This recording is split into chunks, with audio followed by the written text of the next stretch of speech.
Bismillahirrahmanirrahim. Assalamualaikum warahmatullahi wabarakatuh. Perkenalkan, saya Ibu Intan Rohim. Pada video kali ini saya akan menyampaikan tentang produksi.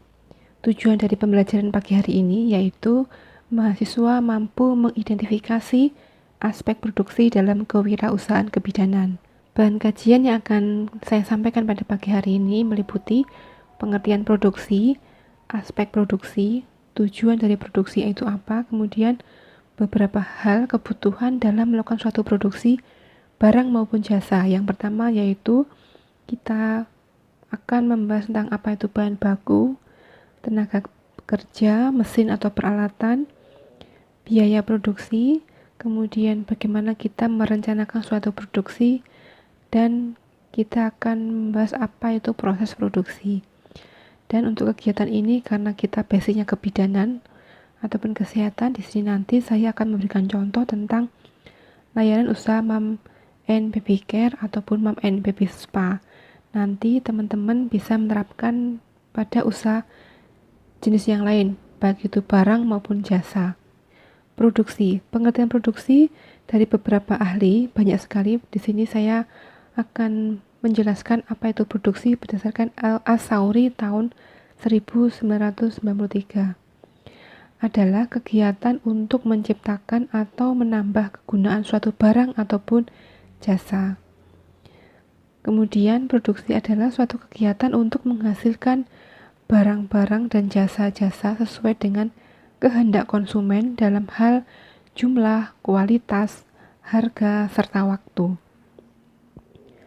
Produksi mencakup setiap proses yang mengubah masukan menjadi keluaran yang berupa barang dan jasa. Yang dimaksud dengan masukan di sini ataupun input ini ada beberapa hal yang nanti di belakang akan kita bahas bersama-sama. Sebelum dilakukan suatu produksi, maka terlebih dahulu perlu dirancang atau kita buat perencanaan kebutuhan sarana dan prasarana untuk menghasilkan produk ataupun istilah lainnya adalah input produksi. Sarana dan prasarana atau input produksi meliputi bahan baku, tenaga kerja, mesin ataupun peralatan, lokasi, serta biaya produksi. Apa itu bahan baku? Pastinya teman-teman semuanya sudah tahu ya, namanya saja bahan baku. Jadi di dalam kita memproduksi suatu barang maupun jasa, pastinya kita akan membutuhkan bahan baku ataupun bahan dasar untuk bisa menghasilkan barang ataupun jasa yang bermanfaat. Jenis bahan baku dibedakan menjadi dua, yaitu bahan langsung, yaitu bahan yang digunakan dalam proses produksi, terikat atau menjadi bagian dalam produk. Misalnya, silakan dicari ya teman-teman ya. Yang kedua yaitu bahan tidak langsung, yaitu bahan yang bukan atau tidak menjadi bagian dalam produk, namun sangat diperlukan untuk mendukung produk. Di dalam membuat suatu atau menyiapkan suatu bahan baku harus memenuhi beberapa syarat. Yang pertama yaitu memiliki kualitas yang baik. Di sini yang dimaksud dengan kualitas yang baik itu kita harus mampu untuk menseleksi bahan baku yang akan kita gunakan nanti. Kita harus bisa memeriksa saat proses pembelian bahan baku yang akan kita gunakan. Bagaimana penanganannya saat pengangkutan di dalam mendapatkan bahan baku, pemeriksaan saat penerimaan di perusahaan, bagaimana penanganannya dalam penyimpanan, dan bagaimana pemeriksaan sebelum proses produksi. Semua hal ini harapannya harus diperhatikan supaya kita bisa mendapatkan kualitas bahan baku yang baik. Kemudian syarat yang kedua yaitu mudah diperoleh. Nah, di sini hal yang mungkin biasa terjadi pada perusahaan yang menggunakan bahan baku dari bahan ataupun hasil pertanian primer ini, kadang kita akan mengalami kesulitan untuk mendapatkan bahan baku tersebut karena faktor musiman dan mungkin karena sumbernya yang terpencar-pencar, sehingga kita membutuhkan transportasi dan juga kita harus mencari bahan baku tersebut di tempat yang lumayan jauh. Nah, ini perlu dipertimbangkan karena semakin sulit kita mendapatkan bahan baku, ini akan berdampak pada biaya dari harga jual barang ataupun jasa yang akan kita berikan kepada konsumen. Syarat yang ketiga yaitu mudah diolah. Yang dimaksud dengan mudah diolah di sini yaitu contoh ya di sini ya. Misalnya ada suatu usaha makanan dari tepung beras. Nah, pengusaha tersebut sebaiknya mengusahakan atau memilih bahan bakunya tepung beras yang sudah jadi. Namun ada juga pengusaha yang ingin menghemat biaya, beliaunya menggunakan bahan baku yang belum diolah, misalnya membeli atau menyiapkan beras kemudian menggunakan alat khusus yang digunakan untuk mengolah beras ini supaya bisa menjadi tepung beras. Nah, otomatis proses yang panjang karena kita menggunakan bahan baku yang belum siap diolah, maka itu akan berpengaruh juga dengan harga jual dari produk tersebut. Kecuali jika memang kita memproduksinya cuma dalam jumlah yang banyak dan teratur atau kontinu, sehingga harganya bisa ditekan karena kita menggunakan bahan baku dari beras yang harus diolah dulu. Nah, ini hal-hal yang harus diperhatikan.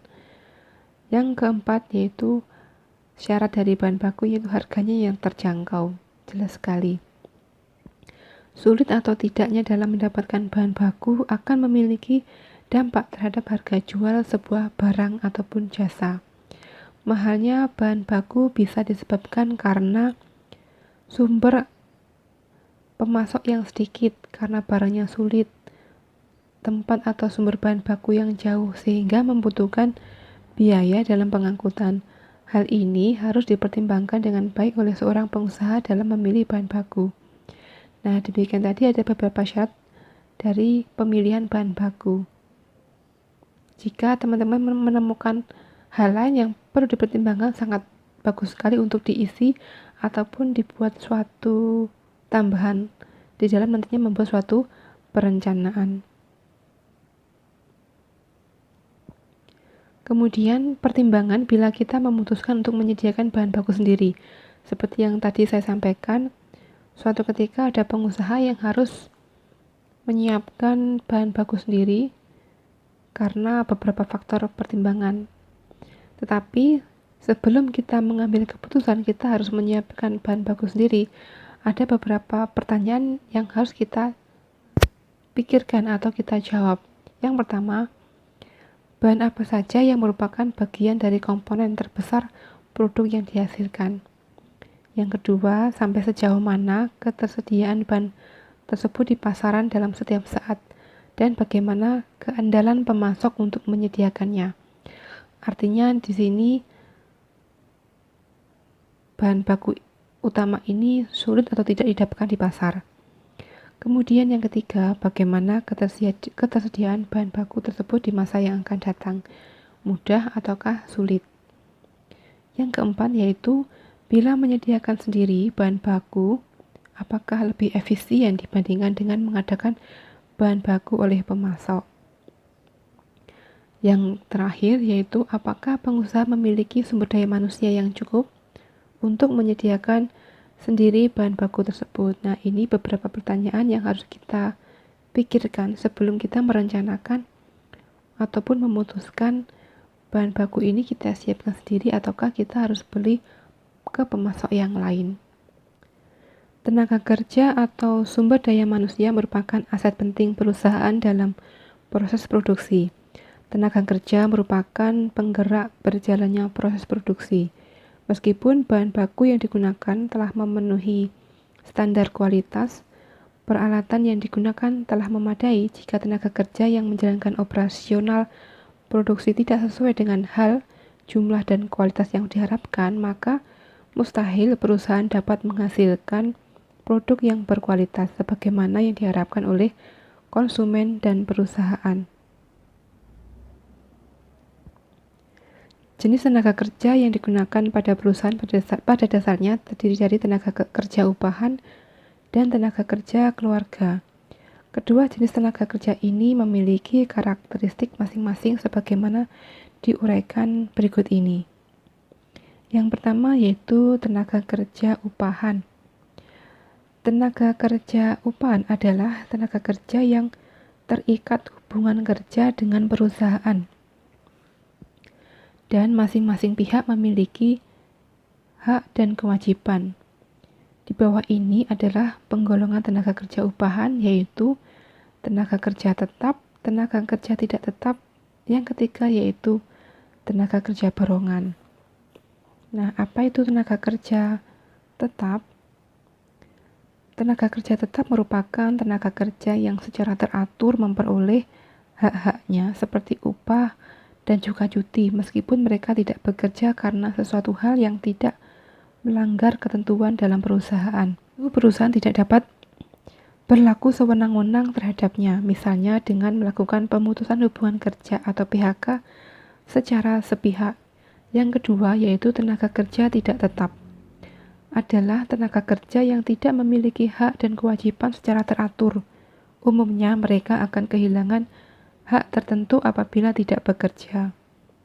Kemudian tenaga kerja borongan adalah tenaga kerja yang menjalankan pekerjaan tertentu atas perjanjian dengan ketentuan yang jelas mengenai volume, waktu, dan harga pekerjaan.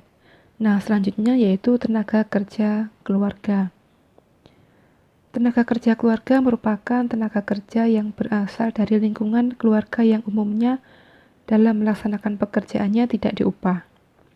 Tenaga kerja jenis ini hanya digunakan pada perusahaan-perusahaan kecil atau perusahaan yang masih berskala usaha rumah tangga.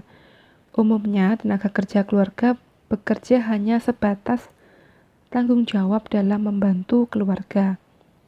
Namun, banyak juga dijumpai anggota keluarga yang bekerja di perusahaan mendapatkan upah, meskipun upah yang diberikan tidak sama dengan tenaga kerja yang bukan anggota keluarga tersebut. Kebutuhan tenaga kerja yang memiliki kemampuan, pengetahuan, dan keahlian yang kompeten adalah kebutuhan yang fundamental bagi perusahaan. Perusahaan harus mencari, mengembangkan, dan mempertahankan tenaga kerja sesuai dengan kebutuhan dan perkembangan untuk perusahaan. Yang kedua, perusahaan harus memiliki standar kompetensi sesuai tugas di dalam menjalankan perusahaan untuk mencapai tujuan dan sangat diperlukan perencanaan tenaga kerja. Yang ketiga, hindari beban kerja berlebihan atau sebaliknya. Hal ini akan berdampak pada biaya dan akhirnya mempengaruhi laba perusahaan. Nah, selanjutnya yaitu kebutuhan di dalam memproduksi suatu barang atau jasa sangat diperlukan adanya mesin atau peralatan. Mesin dan peralatan memiliki peran penting dalam produksi, dalam hal kuantitas, kualitas, dan juga kontinuitas. Nantinya saya minta teman-teman untuk menganalisa atau memperhatikan mesin ataupun peralatan dan juga kebutuhan input yang lain untuk usaha Mom and Baby Care ataupun Mom and Baby Spa berdasarkan peraturan perundangan yang berlaku. Perlunya mengidentifikasi kebutuhan mesin ataupun alat baik jumlah, jenis, kapasitas, dan spesifikasi produk, barang atau jasa yang telah ditegaskan atau yang telah ditetapkan. Yang kedua, perhatikan prinsip dasar penempatan atau tata letak mesin ataupun alat di ruang produksi dengan baik. Nah, di sini ada beberapa prinsip yang harus kita perhatikan di dalam menyiapkan mesin ataupun peralatan. Yang pertama yaitu prinsip integrasi. Artinya dalam artian bahwa penempatan mesin atau peralatan produksi dapat mengintegrasikan seluruh faktor produksi, baik itu bahan, tenaga kerja, mesin ataupun alat, dan sebagainya, sehingga menghasilkan kerjasama yang baik ataupun harmonis. Yang kedua yaitu prinsip memperpendek gerak, dalam arti bahwa penempatan mesin ataupun alat produksi tidak membuat tenaga kerja lebih banyak bergerak dari satu mesin ataupun peralatan ke mesin ataupun alat yang lain. Yang ketiga, prinsip memperlancar arus pekerjaan, dalam arti bahwa penempatan mesin ataupun peralatan produksi dapat menjamin kelancaran arus bahan dalam proses tanpa adanya hambatan. Yang keempat yaitu prinsip penggunaan ruangan produksi yang efisien dan efektif. Artinya bahwa penempatan mesin ataupun alat produksi ditempatkan sesuai dengan luas ruangan produksi yang dimiliki oleh perusahaan. Yang kelima yaitu prinsip keselamatan dan kepuasan kerja, dalam arti bahwa penempatan mesin ataupun alat produksi pada ruangan produksi dapat menjamin keselamatan dan kenyamanan kerja dari tenaga kerja yang bekerja di perusahaan tersebut. Kemudian, yang keenam, prinsip keluasan. Artinya, penempatan mesin ataupun peralatan produksi sewaktu-waktu dapat disesuaikan jika sewaktu-waktu dibutuhkan adanya perubahan. Yang ketujuh, prinsip proses produksi yang berkesinambungan, dalam arti bahwa penempatan mesin ataupun alat produksi tidak menghambat kesinambungan proses produksi. Kemudian yang kedelapan, mesin atau alat produksi yang digunakan perlu senantiasa dilakukan perawatan agar proses produksi dapat berjalan dengan lancar sesuai dengan yang diharapkan. Mesin atau alat produksi yang sering mengalami kerusakan akan menyulitkan untuk menghasilkan produk yang sesuai, baik dari sisi kuantitas, kualitas, maupun kontinuitasnya. Selain itu, tingginya tingkat kerusakan yang diakibatkan kurangnya upaya perawatan akan berdampak pada tingginya biaya produksi yang akan berdampak langsung pula pada tingginya harga jual produk. Terdapat beberapa cara yang dapat dilakukan oleh perusahaan dalam upaya pemeliharaan mesin ataupun alat produksi, yaitu yang kesembilan, pemeliharaan breakdown, yaitu pemeliharaan yang dilakukan setelah mesin atau alat produksi mengalami kerusakan. Kemudian pemeliharaan terencana, yaitu pemeliharaan yang dilakukan secara terjadwal. Dan yang terakhir yaitu pemeliharaan pencegahan, yakni pemeliharaan yang dilakukan dengan mempertimbangkan masa pakai dari komponen pada mesin atau peralatan produksi.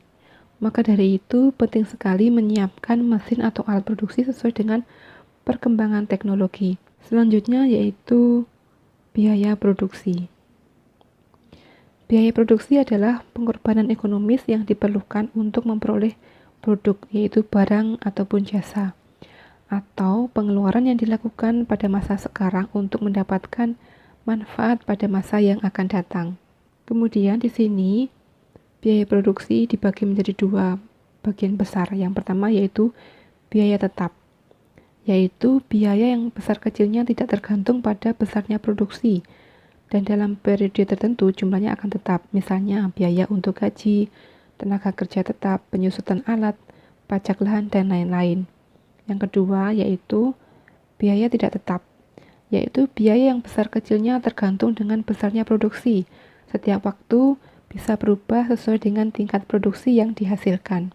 Contoh yaitu pembelian bahan baku, misalnya biaya untuk upah tenaga kerja, borongan, dan sebagainya. Kemudian yang kedua, biaya menurut jenis yang terdiri dari biaya langsung, biaya tidak langsung, dan juga biaya administrasi. Biaya langsung merupakan biaya yang langsung terikat atau menjadi bagian pokok dari produk yang dihasilkan. Biaya yang digolongkan dalam jenis ini adalah biaya bahan langsung dan tenaga kerja langsung. Kemudian, biaya tidak langsung merupakan biaya yang secara tidak langsung tidak digunakan untuk menghasilkan produk atau biaya yang terikat bukan pada bagian pokok dari produk yang dihasilkan. Biaya yang digolongkan dalam jenis ini adalah biaya bahan tidak langsung dan tenaga kerja tidak langsung. Yang ketiga yaitu biaya administrasi atau umum, merupakan biaya yang dikeluarkan untuk keperluan administrasi kantor, perusahaan, dan umum, misalnya biaya untuk menggaji pimpinan dan pegawai, sewa kantor, perlengkapan kantor, dan sebagainya. Selanjutnya yaitu proses produksi. Dihasilkannya produk sesuai dengan jumlah dan mutu yang diharapkan oleh pasar dan perusahaan. Selain ditentukan oleh input sebagaimana yang telah dijelaskan sebelumnya, juga sangat ditentukan oleh kegiatan yang dilaksanakan selama proses pembuatan produk berlangsung, yang dikenal dengan istilah proses produksi.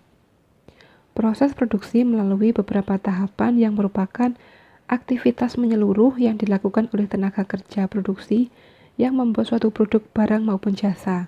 Tahapan-tahapan ini disebut tahapan produksi. Tahapan-tahapan produksi yang disusun secara teratur disebut dengan aliran produksi.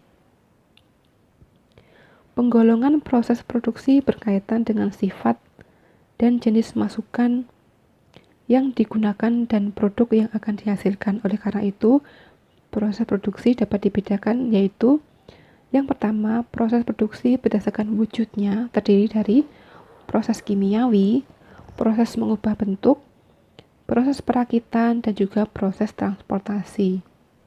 Selanjutnya, yang kedua yaitu proses produksi berdasarkan tipenya terdiri dari produksi berkesinambungan dan juga produksi atau proses yang terputus-putus. Nah, selanjutnya yaitu pengendalian produksi. Setelah menentukan spesifikasi produk, barang ataupun jasa yang akan dihasilkan, dirancang ataupun merancang proses dan sistem produksi, maka perlu mengorganisasikan seluruh sumber daya yang dimiliki oleh perusahaan untuk mengendalikan produksi. Pengendalian produksi meliputi pengendalian pembelian, pengendalian persediaan, pengendalian produksi, dan yang keempat yaitu pengendalian kualitas. Komponen-komponen dalam sistem produksi yang terdiri dari aspek input, proses, dan output. Dengan demikian, dalam merancang sistem produksi suatu perusahaan, ketiga komponen ini dijadikan sebagai pedoman. Langkah awal yang dilakukan dalam merancang suatu sistem produksi adalah merumuskan tujuan secara jelas yang menuntut perusahaan telah menetapkan spesifikasi produk sesuai dengan keinginan konsumen pasar sasaran. Selanjutnya, menentukan input yang meliputi bahan, tenaga kerja, mesin atau peralatan, lokasi, dan biaya yang dibutuhkan untuk menghasilkan produk sesuai yang ditetapkan pada langkah awal sebelumnya. Jadi, di sini penting sekali dilakukan suatu perencanaan produk ya, teman-teman ya. Kemudian, langkah berikutnya adalah menentukan proses produksi yang akan digunakan untuk menghasilkan produk. Upaya-upaya yang dilakukan dengan melibatkan komponen-komponen sistem produksi tersebut perlu senantiasa dikendalikan agar apa yang diharapkan dalam proses produksi dapat tercapai. Berdasarkan hal tersebut, maka dapat disimpulkan bahwa kebutuhan input seperti bahan baku, tenaga kerja, mesin ataupun peralatan, lokasi, dan juga biaya hanya dapat dibuat perencanaannya ketika jenis produksi yang akan dihasilkan beserta spesifikasinya telah ditetapkan. Nah, demikian tadi pemaparan dari saya tentang produksi ya, teman-teman ya. Nah, selanjutnya bagaimana merencanakan produksi usaha jasa MOM NP BISPA? Bagaimana atau apa bahan bakunya, tenaga kerjanya, mesin dan alatnya, tempatnya bagaimana, biaya produksinya bagaimana, dan juga prosesnya bagaimana. Nantinya kita akan bahas bersama dan saya minta antisipasi ataupun para peserta mahasiswa untuk bersama-sama mencari apa saja yang perlu kita siapkan di dalam proses produksi usaha MOM NP BISPA ataupun usaha MOM NP BIKET berdasarkan peraturan perundangan yang berlaku. Baiklah, terima kasih. Selanjutnya akan kita lanjutkan pada sesi berikutnya. Sekian, wassalamualaikum warahmatullahi wabarakatuh.